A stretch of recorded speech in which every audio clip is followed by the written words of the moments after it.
Well, hey, it's been a long time since I've done a video, and no, I haven't got around to finishing my Discovery from 2001, nor my double fuselage Hinkle, but I am nearing completion on my Kelvin that I've had for a while, that I started a couple of weeks ago and am now just doing the finishing touches on. I've got the decals going down, just have the last ones to put on the underside of the saucer. Huge complaint about these decals in this kit though.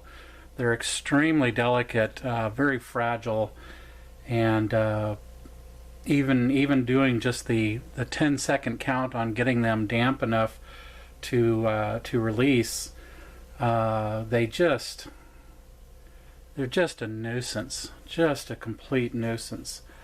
But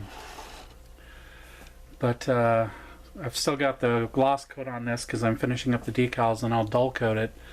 But you see, I did the Aztecing on it and everything, and I think it's turned out pretty well.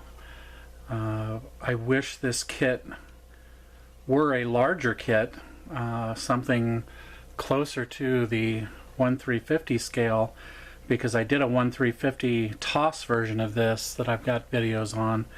A lot of people have liked those. But this kit, it's a nice little tiny kit. It's fine. I lit it so you can see how that goes. Very simple lighting job. It's running off a 9-volt battery. I've got pulsating LEDs here in the front for the red, as well as pulsating white at the back for the engine. And I've done LED strips in the saucer. There's some light coming through on the windows along the edge of the saucer, but not very well because there's not a lot of room in there.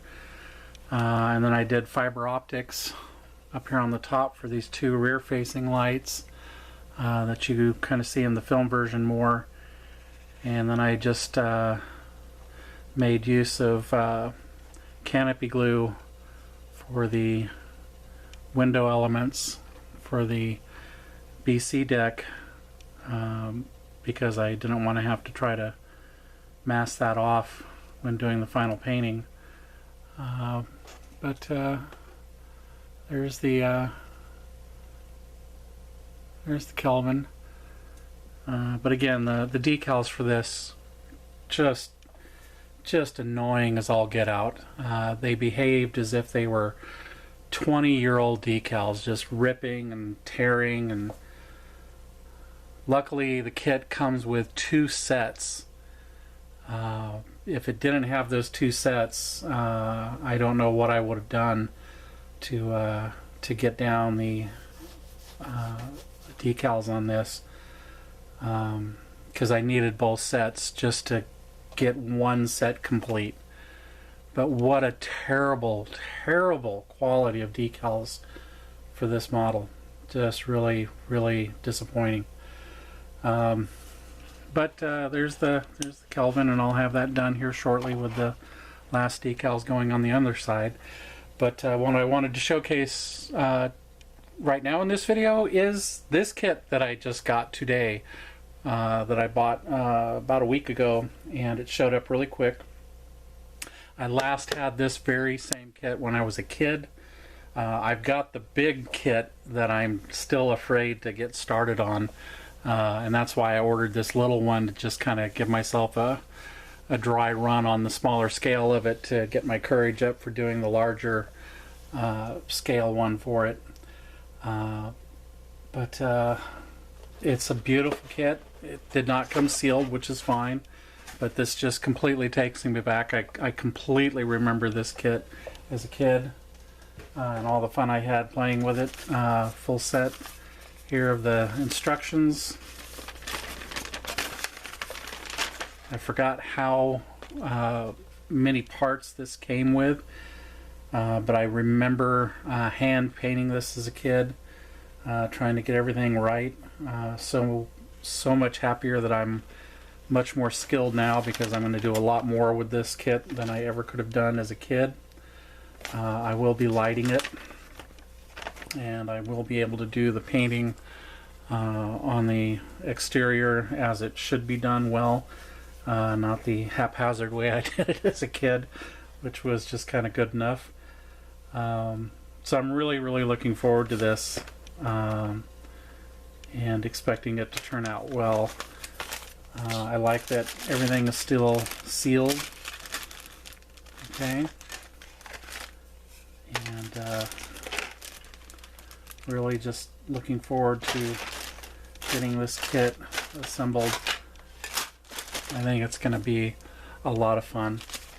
So just wanted to put this one out there, and hopefully this will get my courage up to do the big scale version of it,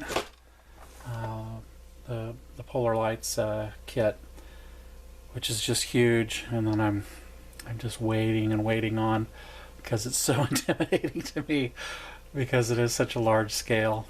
It's funny because I've knocked out so many of these Polar Lights original series Enterprise kits, but I look at some of these others, like the Seaview 2. I've had the Seaview now for a while, the large kit for that, and I just scared to death to get cracking on it. So, and that's to say nothing of my giant Star Destroyer kit that is still up there on the shelf, and so many other things. And eventually I've got to build my 1/350 scale USS Arizona battleship. I've had that one forever now too. Just so much stuff, and I'm losing my mind and buying more kits, and I really should just get cracking and get these suckers done. So it is after Christmas, so happy past Christmas, and hope you guys have a happy new year coming up soon. Ciao.